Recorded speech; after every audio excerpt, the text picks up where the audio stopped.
নমস্কার, সবাইকে স্বাগত আমার রান্নাঘরে। আজকে আমি করব একটা নিরামিষ রান্না, ধোকার ডালনা। তার জন্য ছোলার ডাল মিহি করে বেটে নিয়েছি ধনে, জিরে, আদা আর নিয়েছি আলু।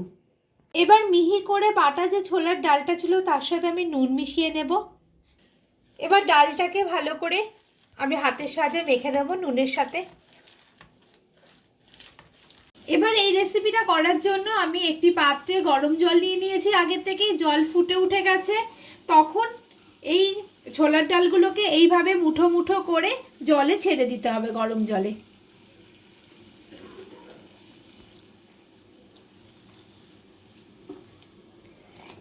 এই রেসিপিটা করার জন্য অবশ্যই ছোলার ডালটাকে খুব মিহি করে জল ছাড়া বেটে নিতে হবে, শুকনো করে। জল দিলে পরে এই রেসিপিটা করা যাবে না।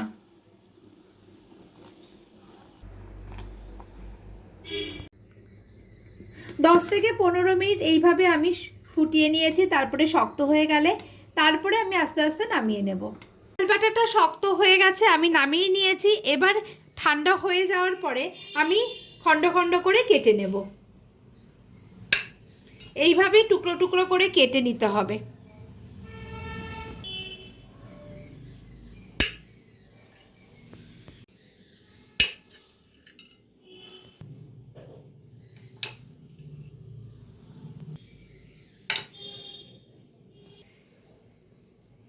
খণ্ড খণ্ড করে কেটে নিয়েছি। এবার আমি আজকে এই প্রসেসে আপনাদের কাছে ধোকা বানানো দেখালাম। অন্য প্রসেসেও ধোকা বানানো যায়, আমার শাশুড়ি মা এই নিয়মে করতে, সেজন্য আপনাদের কাছে এই নিয়মটা আজকে শেয়ার করলাম। এগুলোকে আমি এবার সাদা তেলে ভালো করে ভেজে নেব, লাল লাল করে।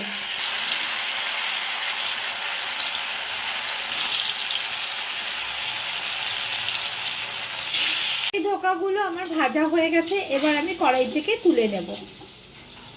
ধোকা তুলে নেওয়ার পর ওই একই তেলে ডুবো ডুবো করে কেটে রাখা আলুগুলো দিয়ে দেব। আলুগুলো লাল লাল করে ভাজা হয়ে গেছে। ওই একই তেলে গোটা জিরে, তেজপাতা, শুকনো লঙ্কা ফোড়ন দেব।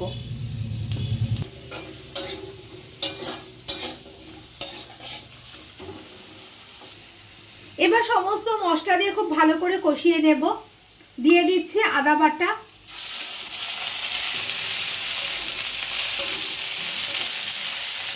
তারপরে দিয়ে দেবো জিরে আর ধনে বাটা।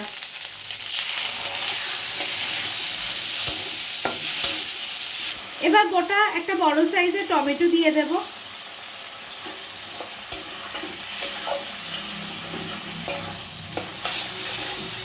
নুন দেব, হলুদ দিয়ে দেব, লঙ্কার গুঁড়ো।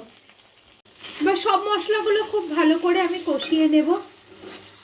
মশলাগুলো থেকে তেল ছাড়তেও শুরু করেছে।